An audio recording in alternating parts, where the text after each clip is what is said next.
jack CRF di 276 cc dengan menggunakan langkah stroke di 72. Ini pakai stangnya Ninja, terus dengan piston diameter 70, silinder bloknya begini. Ini di shock dengan menggunakan nanti ganjel ya, karena stangnya pakai Ninja panjang. Ini ketebalannya nih ada di 12 ini. Ini untuk headnya kita pakai di klep 3429.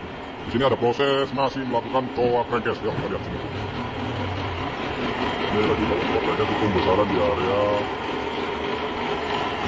bawah.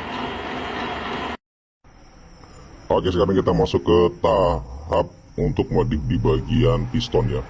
Ini kita pasang dan posisikan di posisi TMA seperti ini, dan kita ukur dan kita beri tanda garis seperti ini ya. Ini untuk pemakaian harian, jadi kita targetkan untuk di pemakaian bahan bakar Pertamax. Nah, untuk sebelum kita melakukan pembubutan piston atau bikin coakan klep, kita bikin dulu, ukur dulu ya untuk di bagian sisi pinggiran sini. Jadi kita ukur begini nih, kita ukur jarak mainnya klep nanti ini saat bertemu piston itu di jarak berapa, dan ke sudut kemiringan klep ini ya.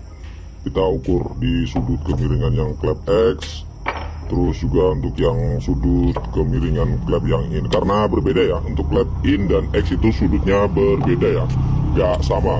Biasanya itu selisih 2 derajat, gak ada head yang sama.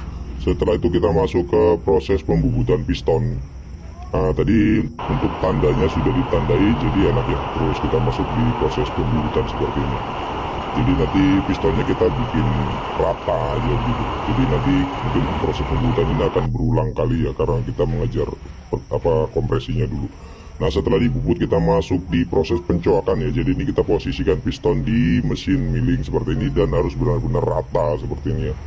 Jadi nanti pada saat pencoakan itu nggak timpang gitu, nggak miring sebelah, nggak miring ke kiri, jadi nggak ini lurus begitu. Nah, kemudian kita posisikan untuk kemiringan. Jadi kita ngambil dulu mau yang in mau yang X, jadi sesuaikan ya dengan catatan. Jadi sebelum itu kita bikin konsep, kita nyatet dulu begitu. Nah, jadi untuk kemiringannya yang X dulu ini, yang untuk yang di X itu ada di sekitar 24 derajat.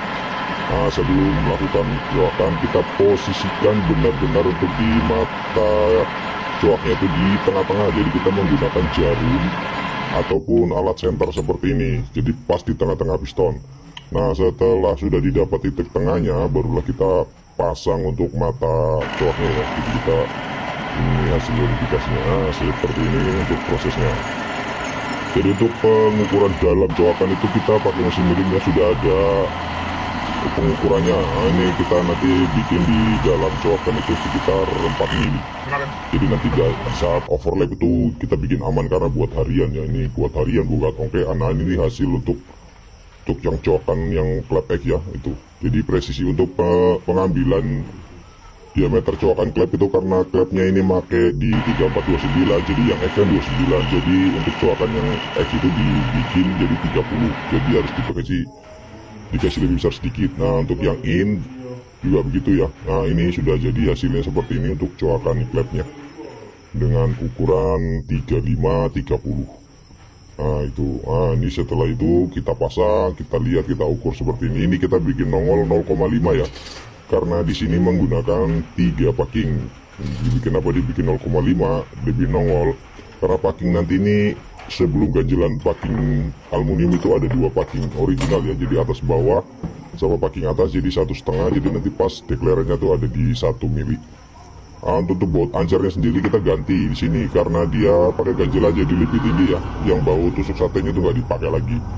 Nah, setelah itu kita rakit keseluruhannya, jadi diukur benar-benar ya, jadi terukur ya. Jadi nggak asal begitu. Jadi ini dipasang, baru nanti akan dilakukan pemburetan. Nah, jadi seperti itu proses untuk modifikasi mesin yang bore up yang sudah nggak standar ya, seperti itu. Jadi semuanya diukur. Nah, ini tuh kedalaman klepnya juga nanti kita ukur. Nah, jadi seperti itu ya, jadi prosesnya.